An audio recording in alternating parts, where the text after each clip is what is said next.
నమస్తే సార్.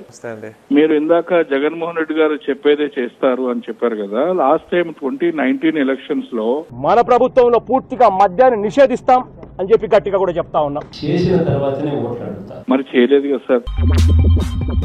తర్వాత ప్రభుత్వం అధికారంలోకి వచ్చిన తర్వాత మెగా డిఎస్సీ పెడతామని చెప్పి ప్రతి పిల్లాడికి చెప్తా ఉన్నా. మరి చేయలేదు కదా సార్. తర్వాత ప్రతి సంవత్సరం జనవరి 1వ తేదీన ప్రభుత్వ ఉద్యోగాల భర్తీకి క్యాలెండర్ ను కూడా విడుదల చేస్తాం. ఆ మాట నిలబెట్టుకోలేదు. విశాఖపట్నం ప్రాంతంలో కార్యనిర్వాహక వ్యవస్థ కార్యాలయాలను, అమరావతి ప్రాంతంలో శాసన వ్యవస్థ కార్యాలయాలను, కర్నూలు ప్రాంతంలో న్యాయ వ్యవస్థ కార్యాలయాలను ఏర్పాటు చేయడానికి తీర్మానించడం అనేది. 3 రాజధానులు అని చెప్పేసి డెవలప్మెంట్ చేస్తా అని చెప్పారు. ఆ మాట నిలబెట్టుకోలేదు.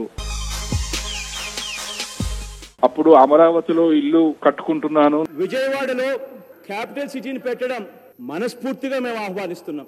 అమరావతి మన రాజధాని అని 2019 లో చెప్పారు. మరి ఇప్పుడేమో విశాఖపట్నం రాజధాని అంటున్నారు. కాబట్టి ఇది ప్రజల్ని మోసం చేయడమే కదా.